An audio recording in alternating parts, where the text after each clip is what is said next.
Bienvenidos nuevamente a este programa que se llama El Casaqueo. Mi nombre es Luis Ipiña. El día de hoy nos acompaña José Martínez, secretario del Partido Unionista. Eh, mm, ¿Qué tal, José? ¿Cómo estás? Secretario de Actas, entiendo. Secretario de Actas del Partido Unionista, sí. Mucho gusto, Luis. Muchas gracias por el espacio. Pues bien, aquí, mira, un poco viendo cómo están ocurriendo las cosas y cómo se está desempeñando pues todo el movimiento político, pero sobre todo cómo es la reacción de la ciudadanía, ¿verdad? Ante todo lo que está pasando. Ok, va, pues mira, sabiendo que pues tenés un poco acceso a opiniones internas bastante importantes dentro de tu partido. Me gustaría pues empezar un poco sabiendo qué se piensa pues dentro de otros actores del sistema electoral de Guatemala. ¿Cuál es la percepción que se tiene acerca de esta situación que se está dando principalmente con el que va a ser nuestro partido oficial a partir de enero del año que entra? O sea, ¿cómo sienten que se han dado todos estos procesos? ¿Piensan que si es fruto meramente de una persecución política o creen que se está haciendo bien al investigar este tipo de anomalías a estas alturas? Contame un poquito de eso para empezar. Pues yo te puedo hablar por mí mismo, ¿no? O sea, no tiendo a hacer posturas institucionales cuando no es el momento. De hecho, en este momento estoy a título personal. Yo lo que creo es que desafortunadamente la infoxicación que hay hoy por hoy con la cantidad de medios a los que la ciudadanía tiene alcance y la cantidad de opiniones que tienen a su alcance genera que no siempre la perspectiva que se tiene o el filtro que se tiene de las cosas sea el más adecuado. Eh, Personalmente te digo, creo que el caso que está en contra del partido Semilla, pues creo que tiene, por lo que yo he podido ver, que ha salido a público, tiene fundamento. O sea, están al público muchas de las actas de defunción de gente que ellos inscribieron de forma irregular. Yo creo que en aquel entonces, en el 2017, yo tengo un tweet de esa época. eh, a todos nos parecía demasiado extraño cómo era posible que el partido Semilla, el movimiento para la constitución del partido Semilla, lograba en tan pocos meses las afiliaciones que al resto de partidos que tenían muchísimo más experiencia, muchísimo más logística, les costaba muchísimo. Y de hecho, te das cuenta incluso en la primera y segunda vuelta de esta elección, que ellos, ahora que digamos ya tienen funcionarios, que ya tienen un poco más de experiencia, no logran conseguir fiscales para llenar todas las mesas, ni siquiera las mesas más importantes en distritos clave.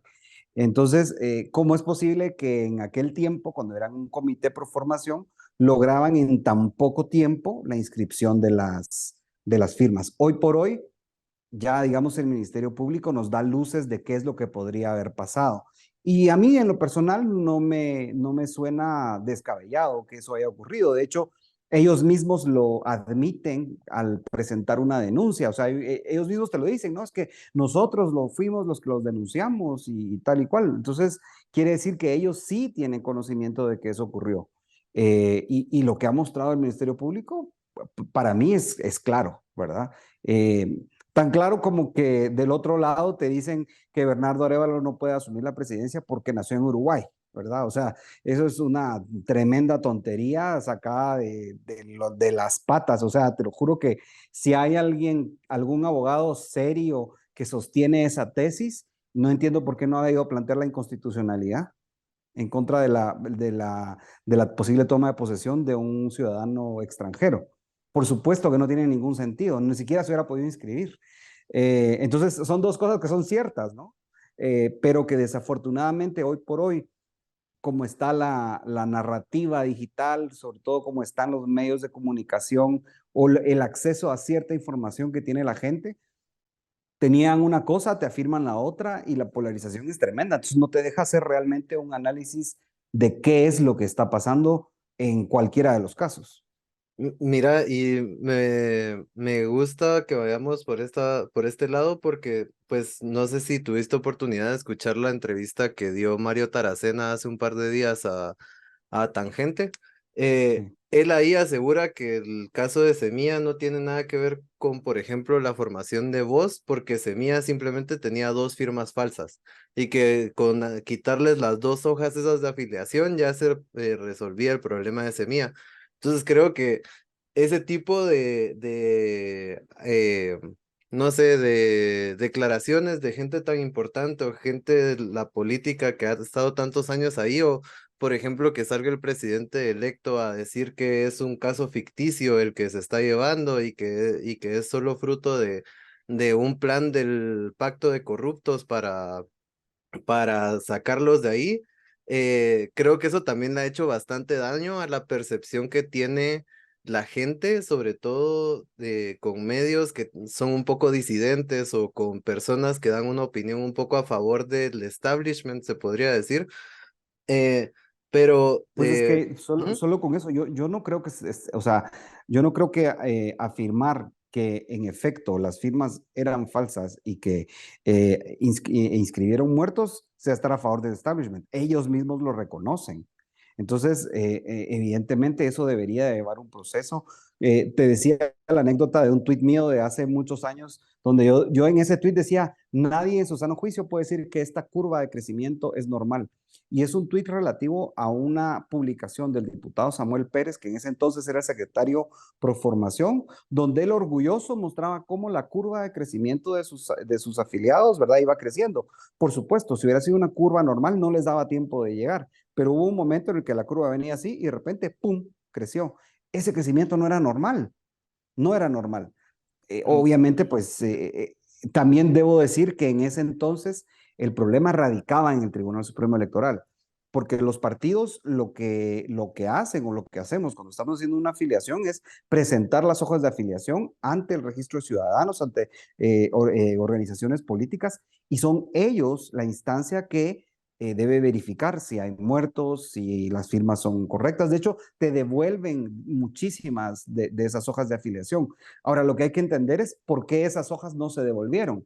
¿Qué es lo que estaba pasando en el Tribunal Supremo Electoral de hace 4 años? pues Y ahí, se habla uh-huh. también de que el Tribunal Supremo Electoral incluso llega a vender bases de datos a los partidos y que por eso mismo la revisión no es tan rigurosa porque se sabe de estas anomalías de antemano.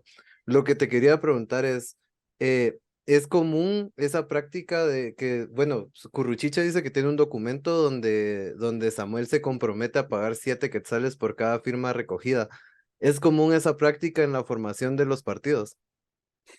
Yo solo estaba en un partido y solo puedo hablar por un partido, en el que es en el que yo he estado.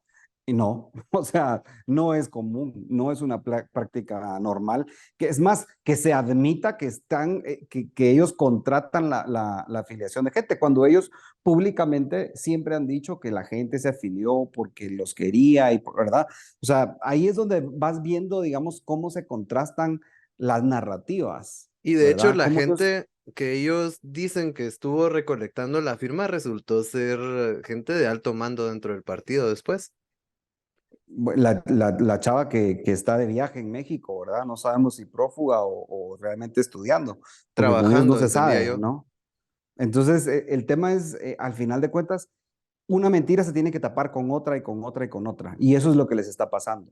Eh, si fueran realmente honestos, si hubieran sido honestos, creo que no estarían en estos problemas. Problemas que son innecesarios, honestamente, son innecesarios. Es un problema que no deberían de haber tenido. O sea, la cantidad de firmas tampoco es exorbitante. Obviamente están hablando cerca de 5,000 firmas, pero 5 de 20,000, pues tampoco es que digas, ¿verdad? O sea, sí es una buena cantidad, pero las hubieran podido recoger de forma genuina y auténtica.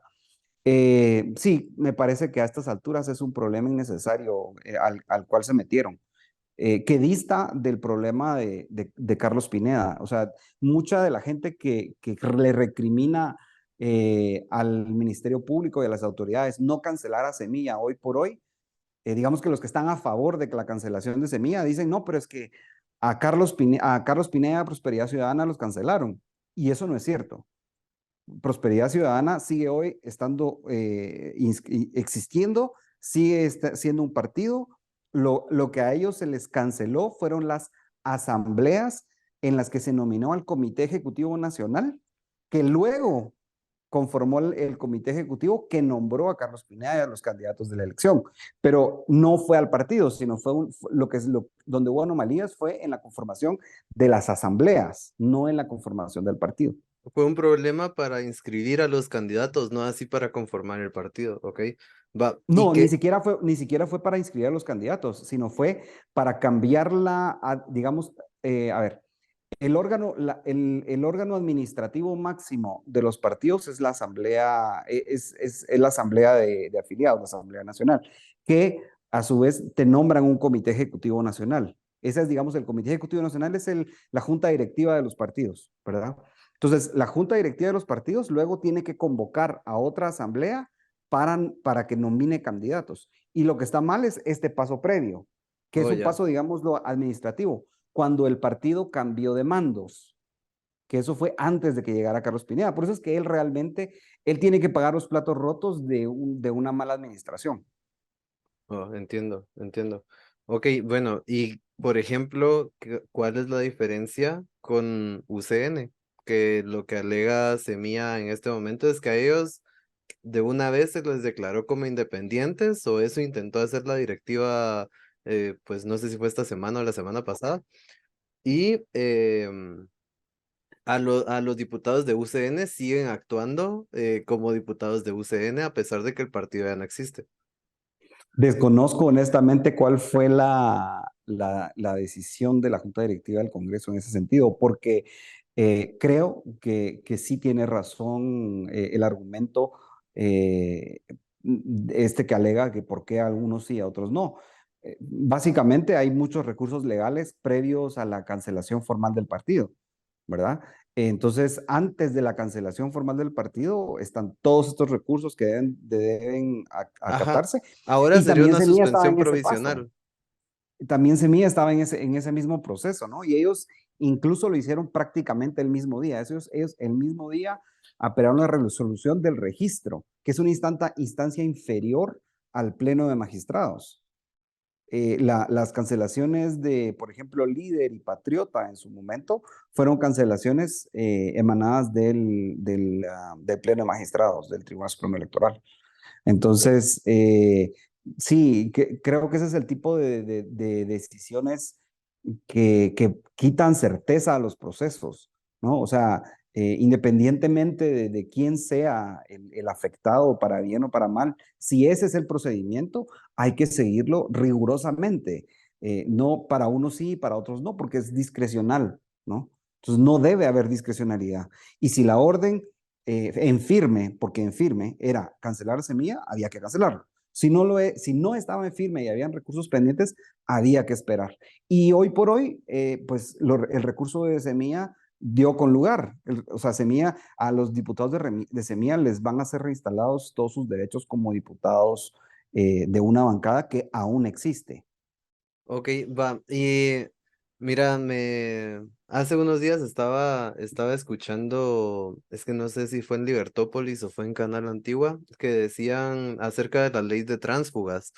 Eh, ¿Por qué tenemos esta ley que casi que le quita ciertos derechos a los diputados en su cargo cuando cambiarse de partido es un acto completamente de libertad y no es, o sea, uno no tendría por qué estar casado con un partido, ¿verdad? No me acuerdo si ponían el ejemplo, no sé si fue de Churchill, que estuvo en los tres partidos en su momento en Inglaterra. No sé si fue él o fue alguna otra persona, pero ponía un Ujú. ejemplo así de alguien muy importante que pues se cambió de partido porque en algún momento simpatizaba con esto y en otro momento pues pensaba que el camino era otro, ¿verdad? No, uno no tiene que estar casado, sobre todo con partidos que cambian de rumbo muy a menudo. Entonces, ¿qué pensás de esta ley? Por qué hacemos esto cuando los diputados tendrían que tener todos los mismos derechos o las mismas atribuciones? Porque en este país pasamos de crudo a quemado. Así de simple. No podemos encontrar el justo medio que nos permita, sobre todo en legislación, que las cosas caminen de forma adecuada. O sea, recordemos que la última reforma a la ley electoral es producto de la plaza, ¿verdad? O sea, ya Mario Taracena en el podcast este que me estás contando habla y dice abiertamente que todo era órdenes o de Todd Robinson o de Iván Velázquez o a él se le ocurría y se lo inventaba. Pero esta reforma electoral es producto de ese proceso. Y lo que ocurre es que si te recordás antes de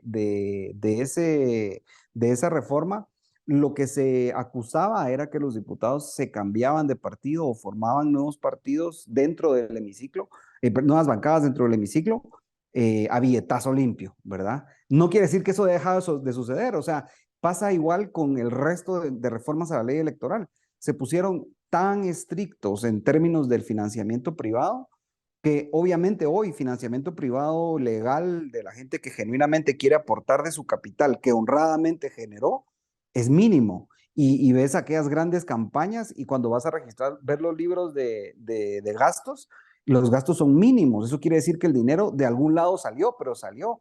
Y si no lo registraron, por algo es. Entonces es esto de pasarte de crudo a quemado.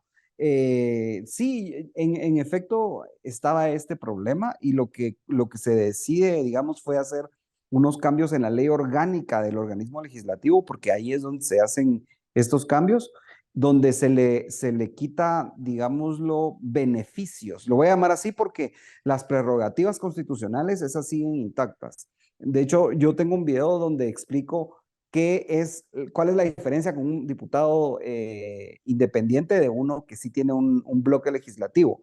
Y básicamente lo que les quitas es las representaciones, la capacidad de tener un asesor de bloque y la capacidad y la participación en la presidencia de comisiones y de junta directiva. Eh, Mira, como te digo, pasan de crudo a quemado porque hoy por hoy seguís teniendo, si miras el Congreso, seguís teniendo a los diputados en otras bancadas, pero formando parte de la misma alianza, ¿verdad? Que tampoco está mal formar alianzas, o sea, si tenemos cosas en común, de hecho, de eso se trata el Congreso, ¿verdad? O sea, a mí lo que me parece ridículo, incluso vos ves hoy diputados electos de Semilla agrediendo a diputados que fueron reelectos con los que se van a tener que ir a sentar, a negociar y a conseguir votos. O sea, hoy por hoy está discutiéndose el presupuesto que Bernardo Arévalo y Karin Herrera van a administrar el próximo año. Y ese presupuesto primero sale de una aprobación de comisión de finanzas y luego va a una aprobación al pleno. Si ellos quieren tener un buen presupuesto para el otro año, van a tener que ir a hacer lobby político, ojo, político, no lobby de dinero, lobby político con esos compañeros a los que en Twitter les están dando. O sea, está la abogada Ceseña, creo que es de apellido Ceseña, insultando al diputado Cristian Álvarez, o más bien faltándole respeto, me parece, en Twitter. Ella no sabe que va a necesitar el voto de Cristian Álvarez para ir a alguna ley que a ella le parezca interesante. Esa es la parte que a mí yo no entiendo, ¿no? O sea, yo no entiendo cómo le pegas a la piñata y después le querés ir a sacar los dulces, ¿verdad? O sea, Pero esa lógica no existe. Pero esto es un poco el modus operandi de Semilla al final, porque también tenemos a Bernardo Arévalo diciendo que Yamatei le mandó a dar un golpe de estado por medio de Consuelo Porras, y al día siguiente dándose un abrazo y dándose la mano y sentados a la par con Almagro ahí como que es su papá que los regañó a los dos.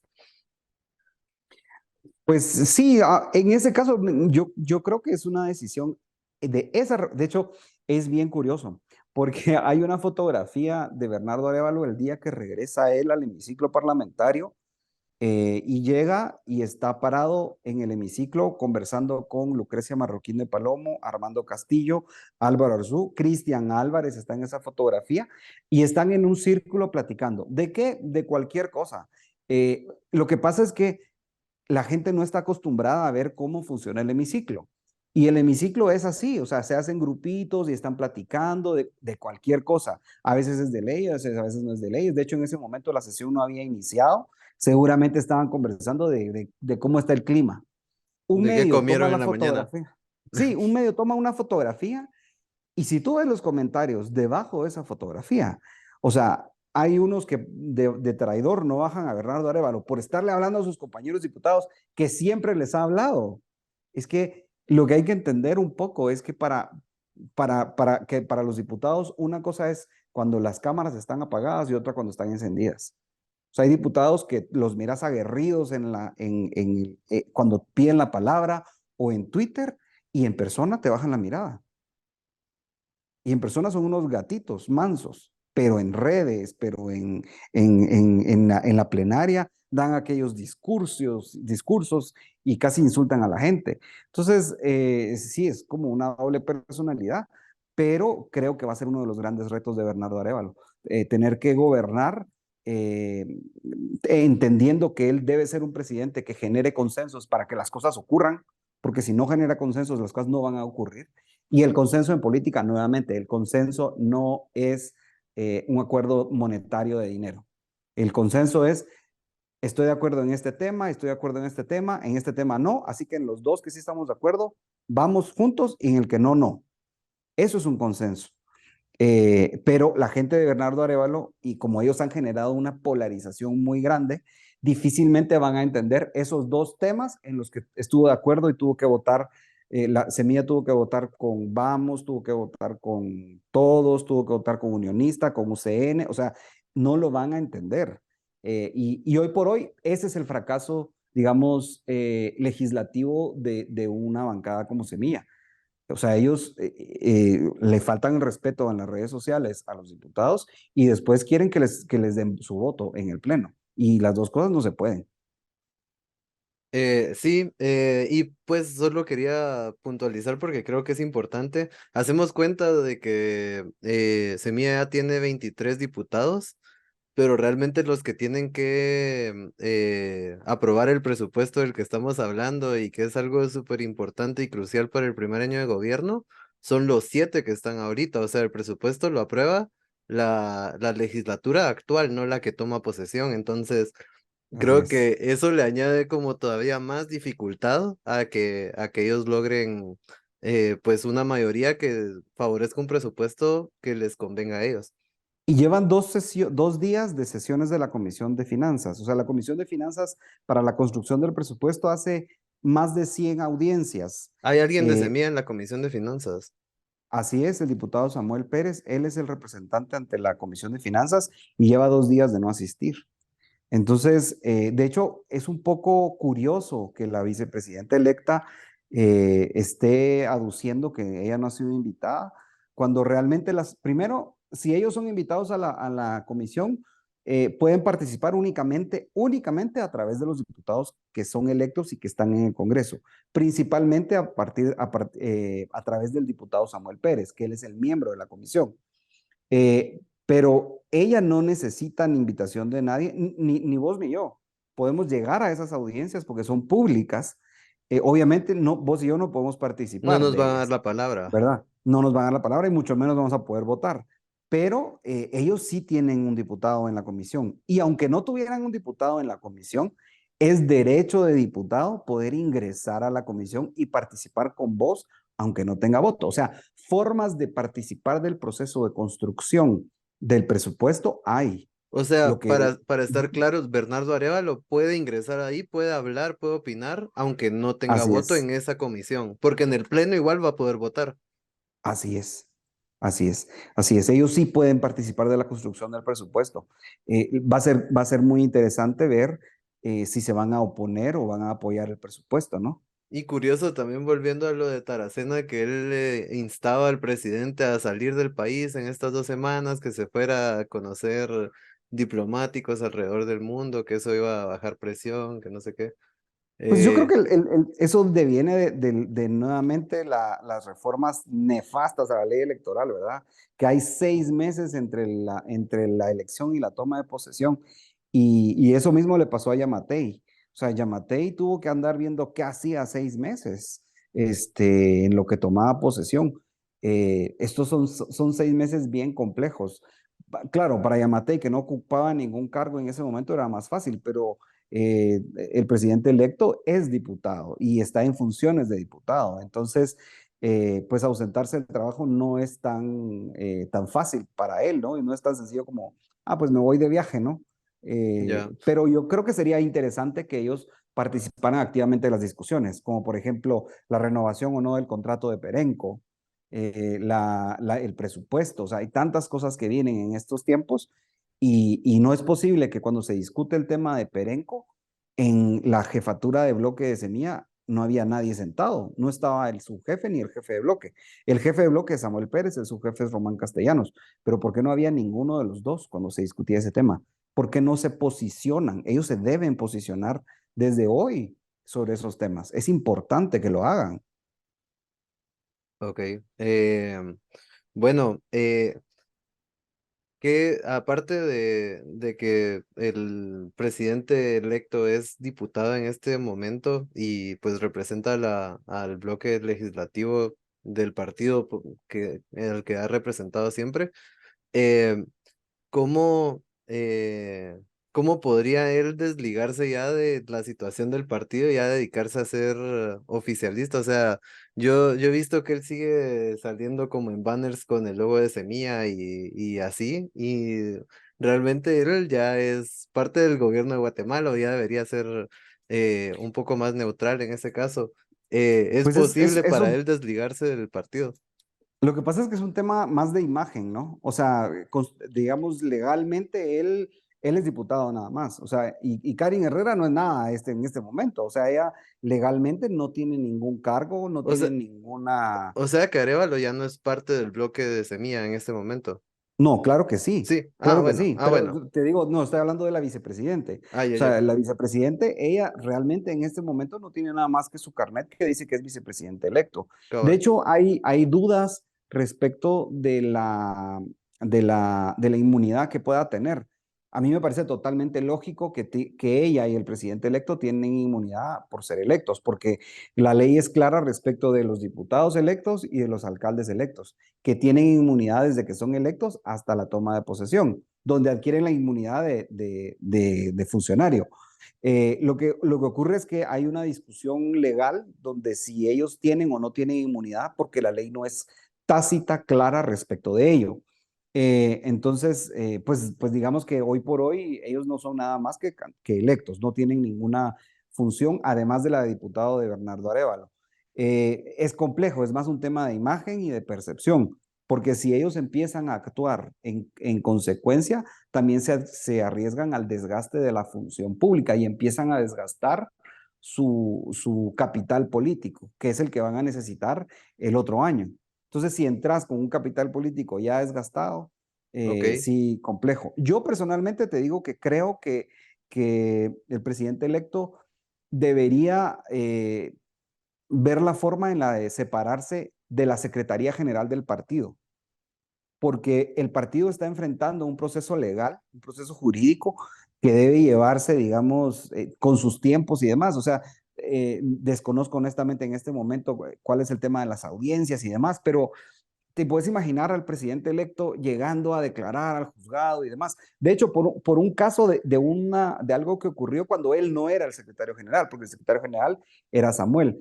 Entonces, deberían ellos poder delegar la Secretaría General en el adjunto uno o adjunto 2, no sé quiénes son los secretarios adjuntos, para que sean ellos quienes lleven este caso y proteger de cierta forma sobre todo la imagen del diputado presidente electo Arevalo. ¿Y crees que en este caso también fue una, no sé, jugada de parte del lado contrario, del lado de Yamatei, el hacer una transición tan pública como obligando a Arévalo a estar en el foco todo el tiempo y a tener que estar saliendo a, no sé, a conferencias de prensa, etcétera, etcétera, y que las reuniones sean tan públicas, incluso con Almagro y toda la gente ahí, Yo creo que más bien para desgastarlo, ¿no? El presidente Yamatei se está protegiendo a sí mismo. O sea, él lo que está haciendo es que estas reuniones sean públicas para que no digan, no me han dicho nada, o sea, ni me han invitado. Porque si ves el tuit, por ejemplo, de la vicepresidenta electa, donde dice, no, a mí no me han invitado, no me han dicho nada, pero un día antes hay un video del presidente de la Comisión de Finanzas donde él dice, yo invité al diputado Arevalo para que participe de la reunión de la Comisión de Finanzas y después sale ella diciendo que nadie la había invitado. Entonces empezás a contrastar esas dos versiones y por supuesto que habrá gente que le creerá a ella y habrá gente que le creerá a él, pero no es necesario. Y entonces yo creo que el presidente Yamatei, sobre todo en su posición, lo que está haciendo es curarse en salud.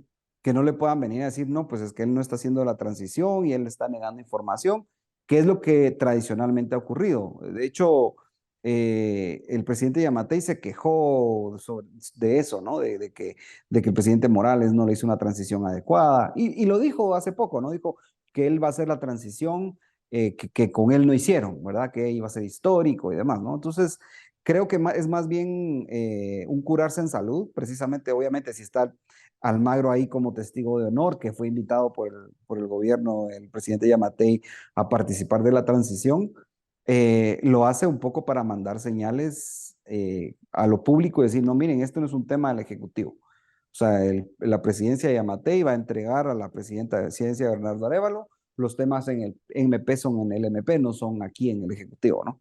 Ok, y pues ya, pues para ir cerrando un poco, quería terminar con Consuelo Porras. ¿Qué va a pasar con esa relación entre el Ejecutivo y pues el fiscal del Estado?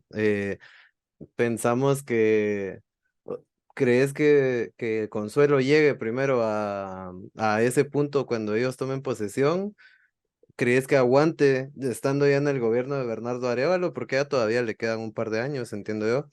Eh, ¿qué crees que pase? ¿Cómo crees que manejen esa relación? Ya todos los diputados electos y todos los medios están con el adiós Consuelo, ¿va? En Twitter, en X, Mira, perdón. yo creo que, a ver, yo trabajé con Álvaro Arzúa en su, digamos, en su última época en la Municipalidad de Guatemala y recuerdo perfecto cuando nos dijo a los jóvenes de ese entonces que estábamos en la administración, nos dio un consejo dentro de los muchos que nos daba. Nos dijo que nunca hiciéramos cuando tuviéramos el poder, cuando estuviéramos en el ejercicio público, nos dijo, nunca hagan algo que a la hora de que ustedes se vayan, ese algo que ustedes hicieron se les pueda revertir. Y eso es lo que precisamente ocurrió. Lo que hoy estamos viendo es el producto de toda la injerencia de CICIG, cambiando las leyes, poniendo la plana de cómo se coopta el poder, de cómo tenés que tener alineados los poderes, cuáles son las piezas que hay que mover. Ellos están sufriendo hoy lo mismo que hicieron. Y eso no está bien por ningún motivo. Eso no está bien, porque los poderes del Estado, los jueces, los fiscales, deben sí o sí ser imparciales.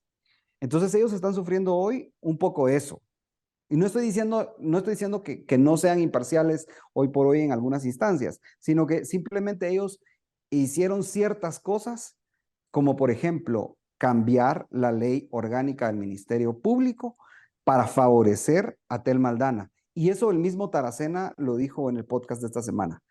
Taracena reconoce cómo hubo presiones de Iván Velázquez directamente para cambiar la ley del Ministerio Público y favorecer a Tel Maldana. Hoy por hoy están pagando las consecuencias de eso, como las pagan en tribunales, porque en tribunales les aplican las mismas leyes, los mismos delitos que ellos aplicaban cuando estaban en el ejercicio del poder. En efecto, el poder es para poder, pero no para abusar del poder. El poder es para poder hacer cosas y cosas de bien para la gente, no para abusar del poder. Y el problema es que esta gente abusó del poder pensando que lo iban a tener eternamente. Y el problema es creerse uno que el poder, cuando uno está en el ejercicio del cargo, cuando uno está en el poder, eso va a ser para siempre. Y Álvaro Arzú también nos decía todo el tiempo que uno tiene que, desde el primer día de toma de posesión, pensar en el último día de gobierno, porque ahí es donde se revelan los amigos, los enemigos, lo que uno hizo bien, lo que uno hizo mal. Y esos cambios en la ley del Ministerio Público que nos hacen pasar de crudo a quemado, como te dije, porque antes, en efecto, sí, había una flexibilidad enorme respecto de muchas cosas en el Ministerio Público. El presidente de la República podía de carpetazo destituir al fiscal general, Por supuesto, Kennedy puso a su hermano de fiscal general, o sea, tampoco los gringos pueden venir a darnos mucha lección aquí, ¿verdad? Ellos sí pueden destituir al fiscal general de carpetazo, Y es que de pero hecho el presidente puede destituir a cualquier ministro si quiere, excepto al fiscal general. es que el fiscal general no es Ujú, ministro, no es parte ujú. del gabinete, pero creo que a ver, si me preguntas hoy a mí qué hubiera hecho yo, hubiera hecho más bien reforzado el papel y el papel del Consejo del Ministerio Público, que antes había un Consejo del Ministerio Público que estaba arriba del fiscal general. Obviamente había una representación ahí un poco rara y todo, había que ordenarlo para que hubiera, digamos, un paso antes. Hoy por hoy, gracias a Iván Velázquez y gracias a Tel Maldana, Consuelo Porras es inamovible, porque la única causal para destituir a Consuelo Porras es que sea declarada culpable en un juicio. Entonces, Consuelo Porras, aunque no les guste a los que no les gusta, va a terminar su mandato. ¿Y quién Entonces, podría acusar de algo a Consuelo Porras? ¿y quién la va a investigar? Es que Ujú. ellos lo hicieron, o sea, ellos lo hicieron pensando en Tel Maldana. Eso es lo que hay que tener claro. Ellos tuvieron la mente maquiavélica y la mente retorcida para manipular la ley del Ministerio Público para proteger a una persona. Y las leyes no se deben hacer con base en eso. Las leyes deben tener ciertos criterios y no se deben hacer con base a cuidar sus propios intereses. Ellos que hablan de que se legisla, que los diputados legislan con sus propios intereses, ellos hicieron eso en el Ministerio Público. Y hoy por hoy, que a ellos no les gusta Consuelo Porras, no la pueden destituir ni la van a poder destituir. Entonces, ellos van a tener que aprender a gobernar entendiendo que Consuelo Porras va a estar en el Ministerio Público hasta el fin de su mandato, les guste o no les guste. Ok, bueno, pues esos eran los temas que yo tenía, la verdad es que los cubrimos bastante bien. No sé si querés dejar algún mensaje último o algo que creas que se nos haya pasado para que lo puedas agregar, te dejo ahí el tiempo libre. Gracias.